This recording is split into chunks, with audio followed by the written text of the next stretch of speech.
Welcome, friends, to our study today. We're in Genesis chapter 43, and we find ourselves in Egypt with the brothers of Joseph for the second time as they go down to get corn or get food because of the famine.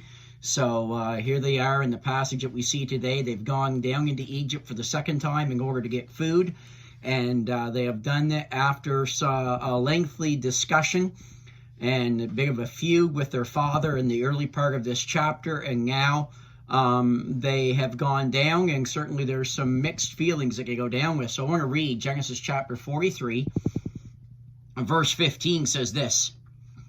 It says, "And the men took that present, and they took double money in their hand, and Benjamin, and rose up, and went down to Egypt, and stood before Joseph. And when Joseph saw Benjamin with them, he said to the ruler of his house, Bring these men home, and slay, and make ready, for these men shall dine with me at noon. And the man did as Joseph bade, and the man brought the men into Joseph's house. And the men were afraid because they were brought into Joseph's house, and they said, Because of the money that was brought in our sacks at the first time are we brought in, that they may seek occasion against us, and fall upon us, and take us for bondmen and our asses. And they came near to the steward of Joseph's house, and they communed with him at the door of the house, and said, O sir, we came indeed down at the first time to buy food, and it came to pass, when we came to the inn, that we opened our sacks, and behold, every man's money was in the mouth of his sack, our money in full weight, and we have brought it again in our hand. And other money have we brought down in our hands to buy food. We cannot tell who put our money in our sacks. And he said, Peace be to you. Fear not, your God, and the God of your father hath given you treasure in your sacks. I had your money. And he brought Simeon out unto them. And the man brought the men into Joseph's house, and gave them water, and they washed their feet, and he gave their asses provender. And they made ready the present against Joseph came at noon, for they heard that they should eat bread there. So as we come into this passage, we see first of all that they have some worries and some fears and some anxiety about some of the things that are happening to them, and certainly they are things that are out of the ordinary. And sometimes when the things that are out of the ordinary come into our life, indeed they will bring fear with them, especially if we are not quick in surrendering those things to the Lord. So we see here in verses 15 through 18 some of the things that cause fear in their life. In verse 15, they appear before Joseph. It says, the men took that present, and they took double money in their hand, and Benjamin rose up and went down to Egypt and stood before Joseph. So here they are. Can you imagine yourself standing before the one who is the second in command in a nation? And that's exactly where they find themselves there. And they're recognized by Joseph, because it says in verse 16, when Joseph saw Benjamin with them, he said to the ruler of his house, Bring these men home, and slay and make ready, for these men shall dine with me at noon. So these men are recognized by Joseph, but once again, they do not recognize Joseph. And Joseph invites the brothers to eat the noon meal with him. And you can certainly imagine how that invitation would produce much fear in the lives of the brothers. Why in the world are we being invited to this guy's house?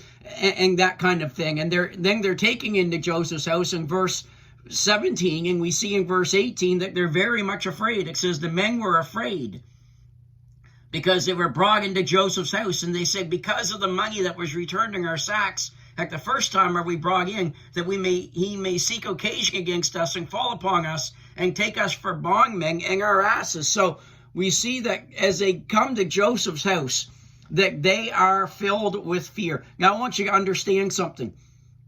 Joseph did not invite them because he wanted them to be fearful. Joseph invited them because he wanted to bless them. He wanted to be able to feed them. I'm sure this is the first good meal that these men have sat down to in quite a while because of the famine that is in the land. But Joseph's brothers so misunderstood the invitation that what was going to be a great blessing for them, they thought it was a great curse. And, many times we can be that way in our lives as well. We can misunderstand what somebody's trying to do when somebody's trying to bless us.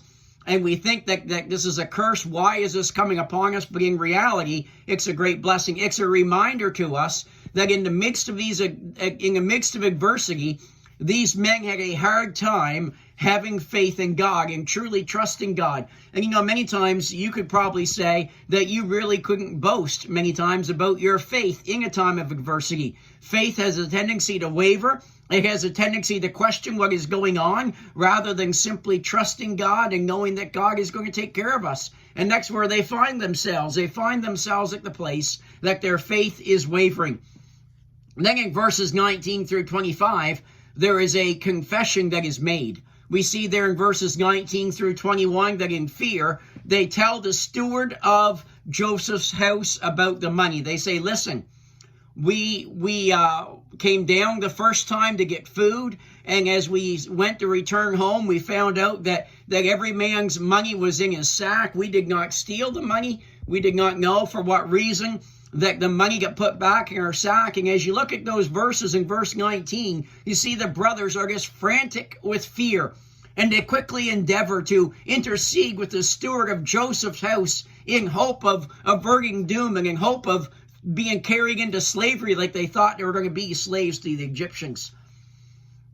And then in verse 21, we see that this report that they're giving, the reason why they are giving this report is because they want to seek to try to clear themselves of being thieves. They want him to understand that they are not thieves, that they are honest people, and that they thought the money had been left there in Egypt for this food, and that it had not been left there, and that they did not steal the money, that they were unaware of it being put back in their bags. And as a result of that, they're bringing it back like any honest person would do. They would want to go back and say, listen, I believe there was a mistake there, and they would desire to seek to make that mistake right. And that's what we see in verse 22, when there is a willingness to repay for the grain that they got the first time they were there. It says, other money have we brought down in our hands to buy food. We cannot tell who put our money in our sacks.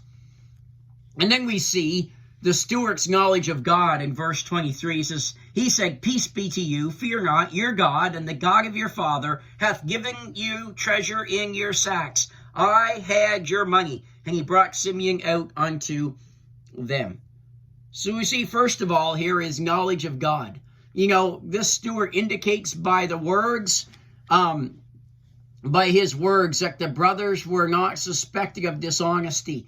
And if he tells them, if you have found anything in your bag, simply attribute that to the favor of the blessing of God upon your life. And this clearing of the brothers' conduct would help them to fear not, as he instructs them to do so in this verse.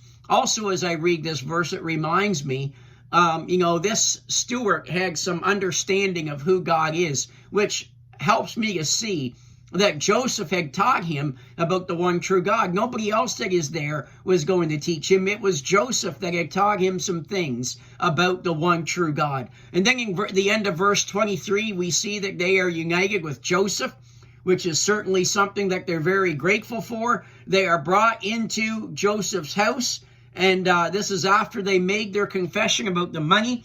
And it says in verse 24, the man brought the men into Joseph's house and gave them water, and they washed their feet, and he gave their asses provender.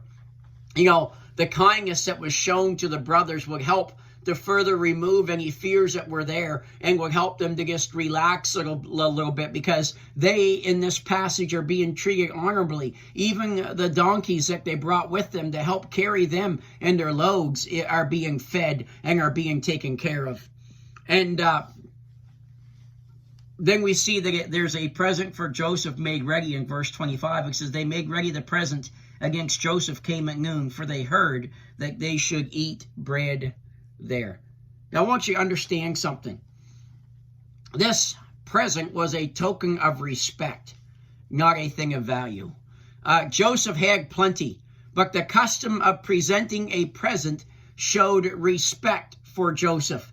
And Jacob was wise in sending a present with the brothers for Joseph to show him respect. And as we close today, let me just say this, and we're not going to have time to read this, but I encourage you, after you log off from our devotional, read Romans 13 to see this. But it's proper, friend, for us to respect those in places of authority. Christianity is not against good manners, but it promotes good manners, and we ought to respect those people that are in places of authority. Sadly, we're living in a day and age where very often those people are not respected. Let's respect them. Have a great day.